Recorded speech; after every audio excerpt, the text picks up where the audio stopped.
أعوذ بالله من الشيطان الرجيم بسم الله الرحمن الرحيم السلام عليكم ورحمة الله وبركاته الحمد لله رب العالمين وبه نستعين ولا عدوان إلا على الظالمين والصلاة والسلام على أشرف الأنبياء والمرسلين وعلى آله وصحبه أجمعين رب اشرح لي صدري ويسر لي أمري واحلل عقدة من لساني يفقه قولي سبحانك لا علم لنا إلا ما علمتنا إنك أنت العليم الحكيم ولا حول ولا قوة إلا بالله العلي العظيم أما بعد. Tuan-tuan, para jemaah tetamu Allah yang dirahmati Allah sekalian, alhamdulillah, pertama-tamanya marilah sama-sama kita mengucap setinggi-tinggi kesyukuran kehadrat Allah Subhanahu wa taala kerana pada malam ini sekali lagi kita diberi peluang oleh Allah Subhanahu wa taala dapat berkumpul di rumah Allah Subhanahu wa taala ini dengan satu tujuan, kita nak beribadat kepada Allah Subhanahu wa taala. Alhamdulillah summa alhamdulillah, pada awal malam hari ini kita sama-sama dapat menunaikan suatu tuntutan yang besar kepada kita, iaitu kita sama-sama dapat mengabdikan diri kepada Allah Subhanahu wa taala dengan sama-sama kita dapat menunaikan solat fardu maghrib secara berjemaah. Ia merupakan satu sunnah besar, junjungan besar kita Nabi Muhammad sallallahu alaihi wasallam, di mana Nabi kita setiap waktu solat secara berjemaah di rumah Allah Subhanahu wa taala.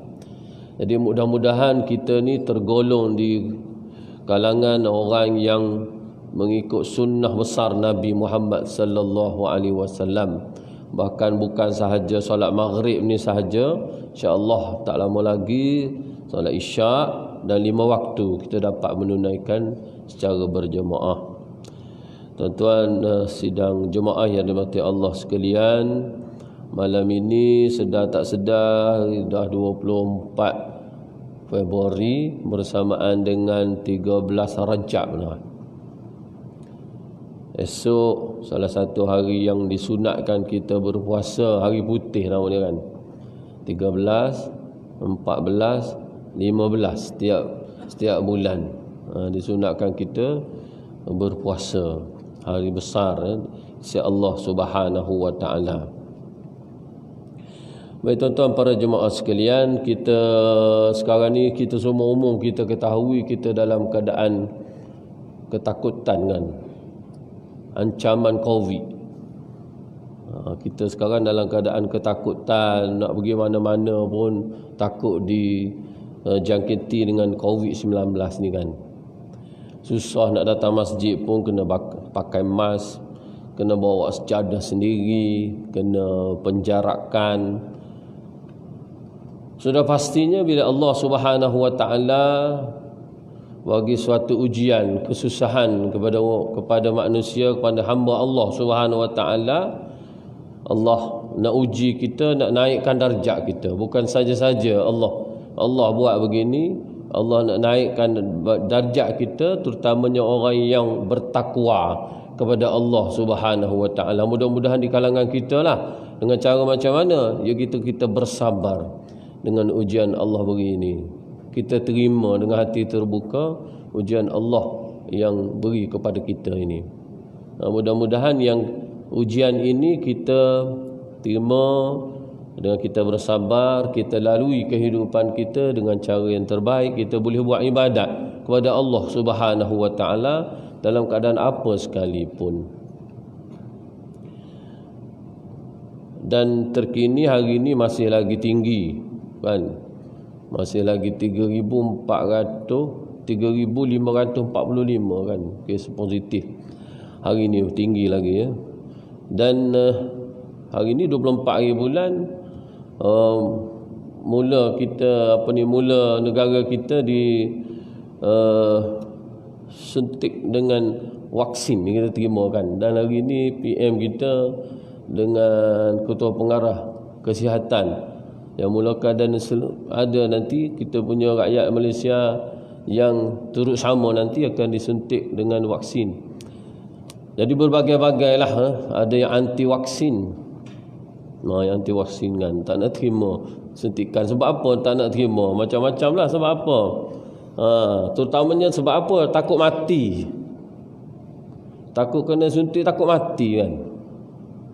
Patut yang takut mati ni bagi 10 dos biar dia mati cepat. Sebab apa masalahnya mati? Kullu nafsin dha'iqatul maut. Setiap kita yang hidup ni akan mati. Apa kita nak takutnya? Semua akan mati kan. Bahkan lebih baik orang yang takut kena suntik dos ni, dia vaksin ni takut mati, dia tahu dah. Oh, kalau suntik ni mati. Oh, sisi tinggi darjat di sisi Allah Subhanahu wa taala. Tak payah nak pergi kubur, tak payah kita tengok tempat orang yang mati. Orang yang takut mati tinggi di darjat di sisi Allah Subhanahu wa taala. Kalau dah kita anti vaksin sangat takut mati, patutnya kita takut mati tu makin mendekat diri kepada Allah Subhanahu wa taala. Orang yang takut sangat nak suntik vaksin, takut mati ni patutnya makin datang rumah Allah Subhanahu wa taala. Bahkan kalau mati dengan kena suntik vaksin ini lebih mulia daripada mati masa melakukan judi, lebih mulia daripada mati masa melakukan maksiat, lebih mulia daripada mati lupa Allah Subhanahu wa taala. Bahkan mungkin kalau mati kerana suntik vaksin ni, bahkan mungkin mati syahid, mati kerana penyakit, mati kerana taun, kerana penyakit, bahkan begitu kan. Sebab itu tak ada masalah, kita semua akan menghadapi kematian ni. Bahkan kalau kita takut sangat begitu, kita makin mengangkat diri kepada Allah SWT. Esok nak suntik patutnya hari ini dah tubu ilallahi taubatan nasuha, bertaubat kepada Allah SWT. Kalau takut sangat, taubat suci. Kalau kita terima taubat si Allah SWT, ditakdirkanlah kena suntik vaksin tu mati suci bersih kita menghadap Allah Subhanahu wa taala. Tuan para jemaah yang dirahmati sekalian, alhamdulillah pada saat ini kita, pada malam ini masih lagi Allah bagi umur kepada kita, dan umur Allah bagi kepada kita ini bukan sia-sia, semata-mata untuk ibadat kepada Allah Subhanahu wa taala. Wa ma khalaqtul jinna wal insa illa liya'budun. Sesungguhnya aku ciptakan jin dan manusia ni untuk beribadat kepada Allah Subhanahu wa taala. Alhamdulillah ada yang umur dah mungkin 50-an, 60-an, 40-an, 30-an. Semua yang Allah bagi ini dari sehari ke sehari, dia saat ke saat, minit ke minit, bulan, tentunya untuk kita sama-sama mengabdikan diri kepada Allah Subhanahu wa taala. Dan alhamdulillah kita di kalangan malam ini berada di rumah Allah Subhanahu wa taala ini, mudah-mudahan kita di kalangan orang yang mengabdikan diri kepada Allah Subhanahu wa taala. Dan lebih-lebih lagi kita sama-sama mengisi ruang antara maghrib dengan isyak ni, kita sama-sama dengar tazkirah, ceramah, ilmu yang disampaikan oleh Allah, nak disampaikan berkenaan kebesaran Allah Subhanahu wa taala. Walaupun kita dah dengar dah setiap hari, ilmu yang sama aja kita dengar.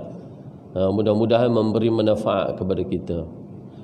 Fazakir fa inna zikra tanfa'ul mu'minin. Mudah-mudahan dengan peringatan-peringatan ini memberi manfaat di kalangan kita sedikit sebanyak. Sebab di zaman fahsyak dan mungkar ini kita nak mengingati Allah dalam keadaan majlis-majlis ilmu ni susah. Susah kita nak dapat.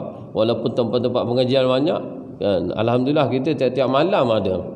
Masjid kita isikanlah kan, daripada kita kosong ke mana kita masa lain kita sibuk dengan kerja dan sebagainya, isikanlah sedikit ruang ini. Mudah-mudahan pengajian ini sangat memberi manfaat kepada kita. Tuan-tuan para jemaah yang dikasihi, yang dirahmati Allah sekalian, kita sambung lagi sedikit dalam siri kuliah kita pada malam ini. Saya masih lagi nak membicarakan dalam kitab Irsyadus Salikin ila Akhta'il Musallin yang dikarang oleh Syekh Mahmud Masri, iaitu yang membicarakan dalam bab fiqh, dalam bab ibadah, itu berkenaan dengan kesalahan-kesalahan dalam solat. Kerana suatu perkara yang amat besar lah, ibadat yang amat besar. Solat kita tak diterima oleh Allah Subhanahu wa taala. Amalan-amalan lain belum tentu diterima oleh Allah Subhanahu wa taala. Pokoknya kita kena selesaikan dulu bab solat ni. Kita dah belajar solat daripada kecil lah sampai sekarang. Di mana-mana tempat kita belajar dah rukun-rukun dia dan sebagainya. Tapi Syekh Mahmud Masri ni dia fikir pula bagaimana dia cari kaedah yang betul. Kita dah belajar ni, yang salah pula. Kita sedar ke tak sedar, ada perkara-perkara yang kita lakukan solat ni, ada perkara yang salah. Jadi Syekh Mahmud ni dia fikir buat tajuk-tajuk tertentu dalam bab kesalahan-kesalahan dalam solat. Jadi mudah-mudahan menjadi panduan kepada kita lah. Mungkin dah siri-siri yang lepas dah ada sedikit kita bincangkan berkenaan dengan kesalahan dalam solat ni. Contohnya yang lepas-lepas, iaitu apabila kita masuk masjid. Sebab Syekh Mahmud Masri menggunakan bila kita nak solat ni sepatutnya tadilah sunnah Nabi kita, besar kita Nabi Muhammad sallallahu alaihi wasallam khususnya membincangkan perkara solat 5 waktu ni, solat wajib 5 waktu ni ialah di masjid. Jadi Syekh Mahmud Masri ni menggunakan yang pertama sekali kaedahnya nak membetulkan apa yang berlaku yang salahnya di masjid, di rumah Allah Subhanahu wa taala. Jadi yang lepas-lepas kita ada bincangkan apa kesalahan bila mula-mula masuk masjid. Kalau ingat lagi, bila mula-mula masuk rumah Allah Subhanahu wa taala tu, apa biasa kita salah lakukan? Kita masuk, kita tak buat apa, sedangkan Nabi buat. Walaupun nampak kecil, tapi Nabi buat, iaitu pertamanya solat sunat tahiyatul masjid.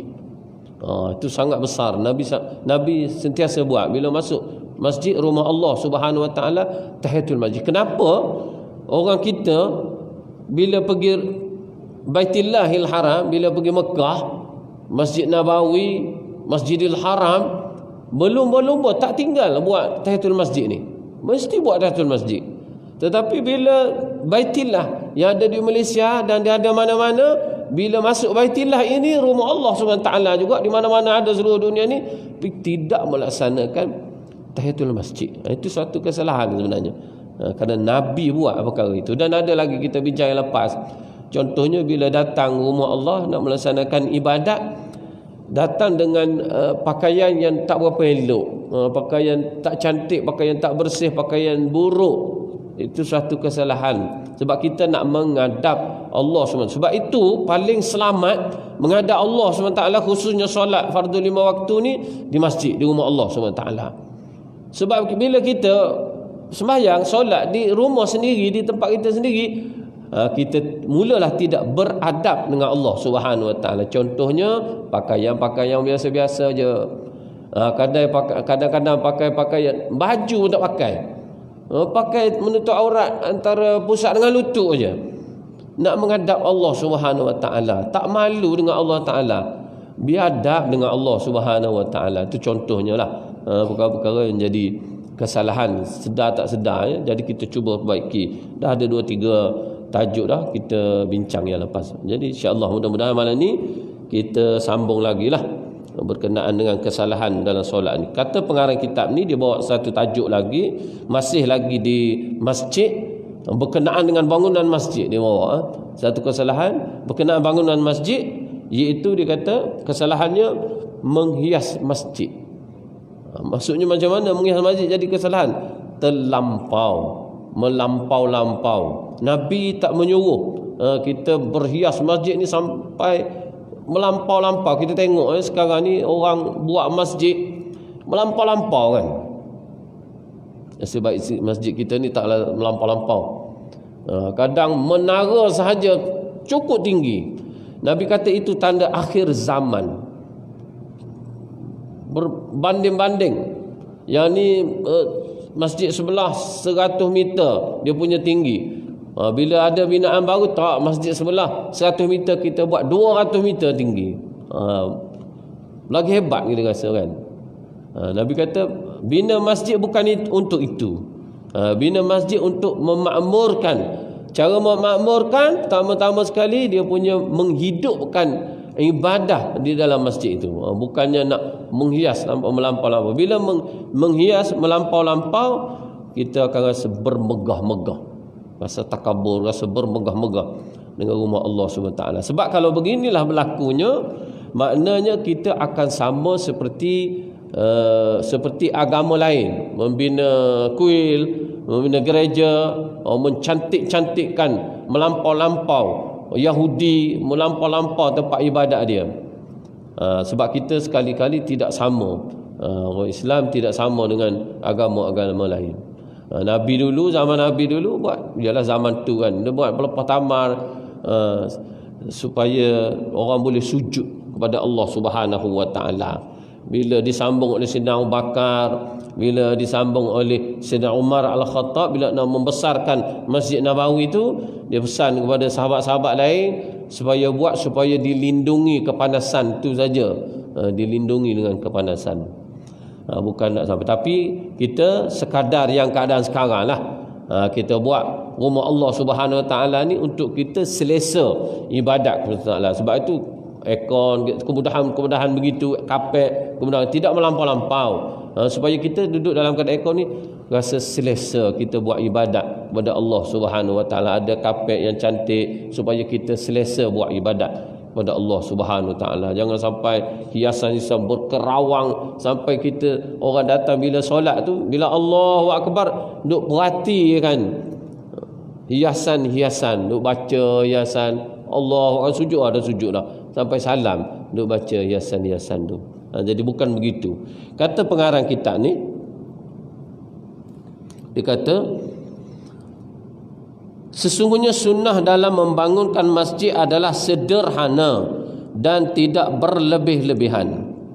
Ibnu Abbas radhiyallahu anhu berkata, sesungguhnya kamu akan menghiasi masjid-masjid sebagaimana orang ramai Yahudi dan Nasrani menghiasi tempat peribadatan mereka. Kalau kita pun duk samalah hias masjid, berwarna-warni masjid.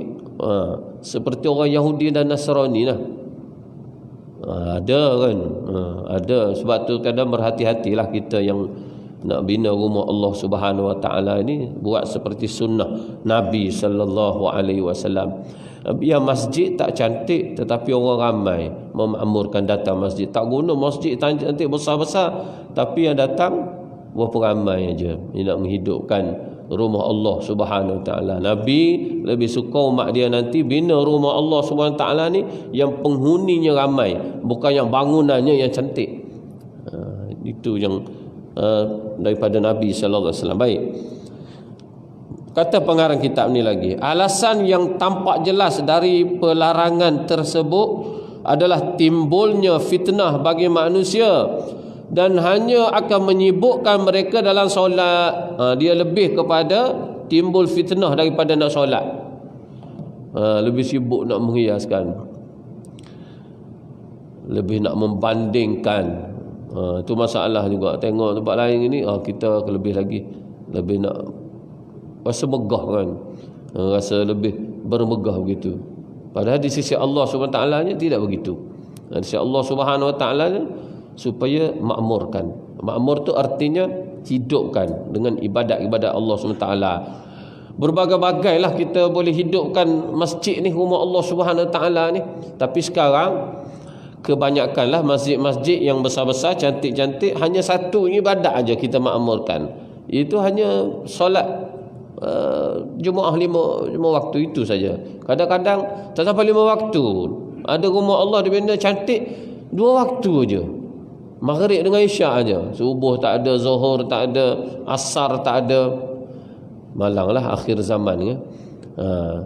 Padahal kalau kita tengok Nabi sallallahu alaihi wasallam dengan para sahabat dulu, kan kita tahu peristiwa pertama hijratun Nabi sallallahu alaihi wasallam daripada Mekah ke Madinah, Yasrib pada nama itu.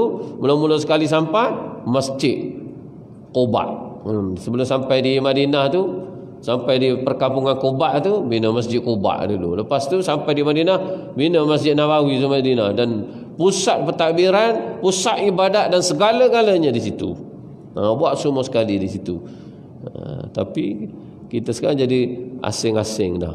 Tempat lain tempat hanya khusus ibadat, solat saja di sini. Jadi tidak dimakmurkan dah.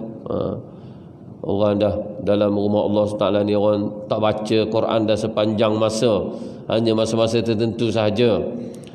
Masa lepas solat sekejap baca, lepas tu dah kosong, tak ada.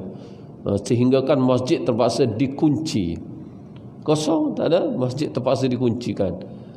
Sedangkan masjid sepatutnya, itu kita dah bincang dah, sepatutnya rumah Allah Subhanahu Wa Taala tak boleh tutup, tak boleh dikunci. Rumah Allah untuk orang buat ibadat kepada Allah Subhanahu Wa Taala sepanjang masa kan, tak boleh, haram bahkan tutup kunci rumah Allah Subhanahu Wa Taala ni. Kecuali lah, sebab tu zaman sekarang berlaku kunci juga kan, tutup juga, kecuali dibimbangi mudarat. Kalau tak kunci, hilang barang-barang. Kalau tak kunci, tak tutup, masuk binatang-binatang di atas alasan-alasan tu, barulah boleh dikunci. Itu pun, kunci pun tetap pada masuk waktu 5 waktu tetap haram dikunci pada masa tu. 5 waktu tu tetap kena buka, tetap kena ada solat berjemaah kan. Jadi dah kita tengok akhir zaman masjid kita dibina besar-besar kan, untuk apa? Tak ada pengibadatan tu, tak ada solat mengaji Quran pun masa-masa tu. Hari bulan Ramadan nanti adalah, bulan lain tak ada. Tadarus bulan Ramadan adalah, bulan lain tak ada. Seolah-olah kita ni beriman dengan Ramadan nanti. Bulan Ramadan ada tadarus, ada baca Quran, ada solat, penuhlah aktiviti. Bila bulan lain tak ada. Seolah-olah kita beriman dengan Ramadan, bukan beriman dengan Allah Subhanahu Wa Taala. Sepatutnya beriman dengan Allah Subhanahu Wa Taala. Allah ada sepanjang masa. Sama ada bulan Rajab ke, bulan Syaban ke, bulan Ramadan ke, bulan Syawal ke, bulan apa sepanjang tahun pun Allah ada. Tapi kenapa bulan Ramadan sahaja baca Quran, kenapa bulan Ramadan sahaja tadarus, kenapa bulan Ramadan sahaja sedekah, kenapa bulan sahaja qiyamul lail, bulan-bulan lain mana? Jadi kita kena makmurkan sepanjang tahun rumah Allah SWT. Rumah Allah kita bina cantik, kadang besar-besar untuk solat Jumaat aja dengan hari raya aja. Solat lain kecil je, solat lain sikit je. Itu akhir zaman. Baik, kata pengarang kitab ni lagi, hal ini sebagaimana yang dikatakan oleh Umar radhiyallahu anhu ketika dia memerintahkan untuk memperbarui Masjid Nabawi. Dia berkata, tutupilah manusia daripada hujan. Tu je tujuannya buat masjid besar-besar, supaya tak kena hujan, tak kena panas. Bukan nak menghias-hias. Janganlah kamu mewarnai masjid dengan warna merah atau kuning, kerana hal itu akan mengganggu manusia. Maksudnya jangan sampai warna-warna tu main peranan juga, sampai mengganggu manusia nak buat ibadat kepada Allah Subhanahu Wa Taala. Jangan sampai pelik-pelik dah warna-warni ni. Pelik-pelik sangat kan. Supaya ala kadar kita tenang. Kita tenang, warnanya tenang. Bila kita masuk rumah Allah Subhanahu Wa Taala, tempat yang paling tenang lah. Alhamdulillah lah, mudah-mudahan sekarang ni masih lagi rumah Allah kita ni, masjid kita ni, bila kita masuk tenang.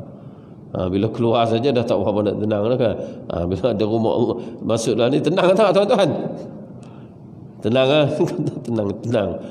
Jadi bila nak tenang, supaya kita lama tenang tu kena sentiasalah duduk rumah Allah Subhanahu taala, baru lama kita punya ketenangan kan.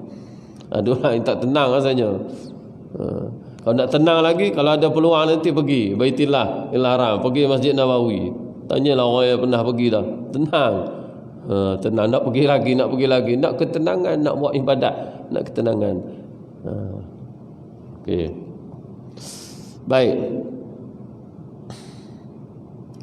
Demikian pula menghiasi masjid adalah sebab dari mencari kemasyhuran dan riak, lebih-lebih lagi lah.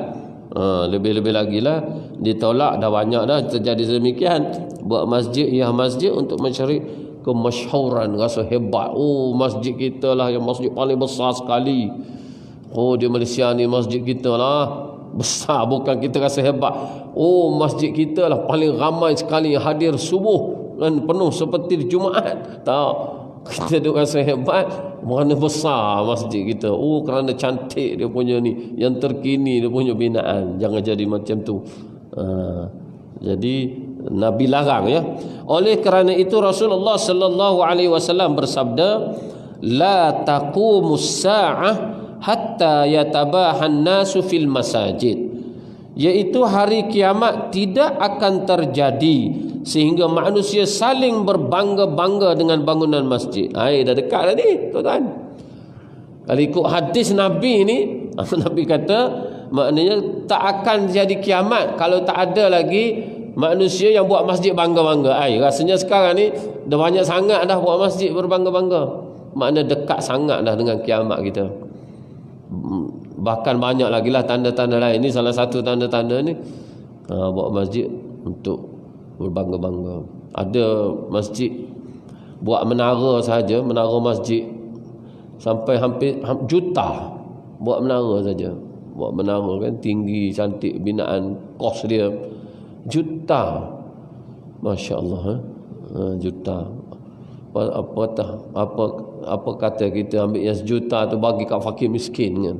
Orang banyak lagi memerlukan, banyak lagi guna dia, banyak lagi faedah yang duit tu kan daripada kita guna. Lebih-lebih lagi lah kalau kita buat perkara-perkara sedemikian ni, kita menggunakan duit derma orang ramai. Masya-Allah. Minta jauh kan.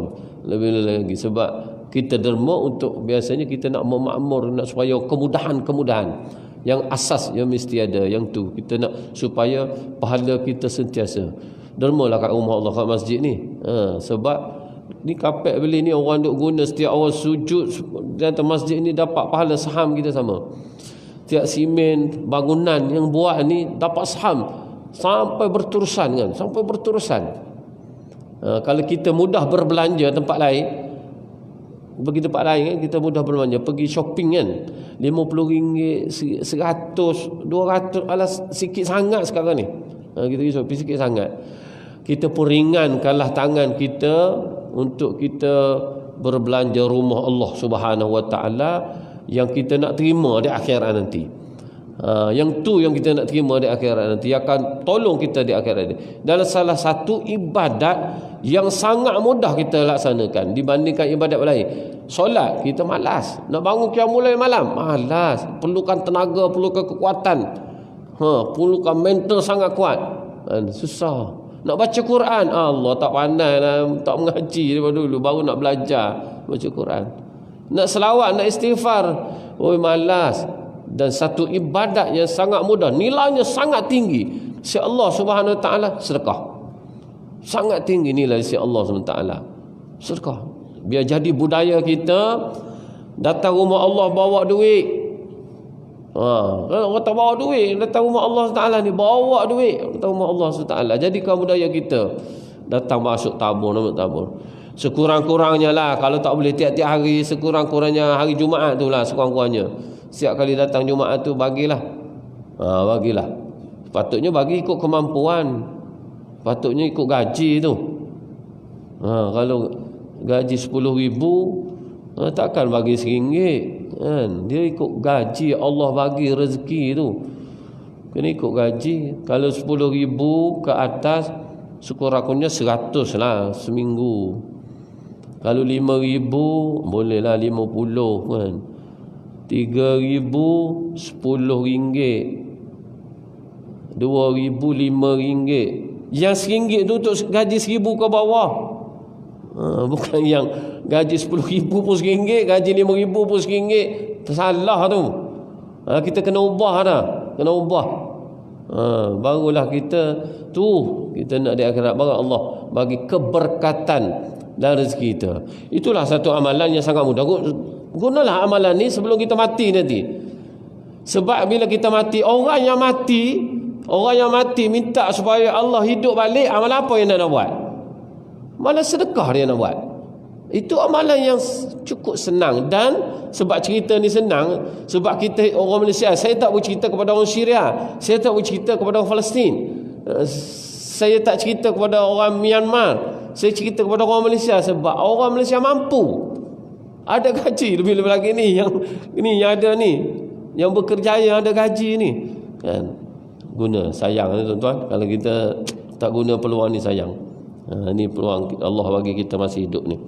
Jadi ini salah satunya tadi tanda kiamat, iaitu dengan kalau tidak akan berlaku kiamat lagi kalau tak ada orang yang bermegah-megah dalam membina masjid. Jadi sekarang ini kalau kita tengok memang dah dekat sangatlah dengan kiamat. Kebanyakan masjid yang baru-baru ni lah, harganya pun berjuta-juta, tak ada dah murah-murah. Tujuannya nak buat bermacam-macam. Jadi mudah-mudahan kita bukan tergolong dalam golongan orang yang sedemikianlah. Kita golongan kalau kita bina masjid pun orang yang bukan bermegah-megah ya. Baik tuan-tuan, itu salah satu tajuk pada malam ini, pengarang kitab ni bawa lah. Baik, satu lagi kalau kesempatan yang ada ni, satu lagi tajuk yang kedua, iaitu dia tadi berkenaan dengan bangunan masjid. Yang seterusnya pengarang kitab ni bawa berkenaan dengan waktu solat ya. Waktu solat. Jadi solat ni dia ada waktu dia. Solat dia ada waktu dia, terutamanya solat yang 5 waktu ni ada waktu. Jadi namanya pertamanya waktu subuh kan. Waktu subuh daripada terbit fajar itulah. Daripada terbit fajar maksudnya waktu subuh kan. Lepas tu ada had masa dia berapa lama tu, terbit fajar sehingga waktu syuruk kan, maka habislah ada masa dia. Waktu zuhur selepas gelincir matahari tengah hari tu, ataupun sekarang ni dah senang dah ada takwim. Dah ada takwim tu. Waktu zuhur tengah hari tu dah sampailah waktu asar. Sehingga dia guna kaedah dulu, maknanya bayang-bayang tu keluar sedikit daripada tiang tu, maka masuklah waktu asar kan.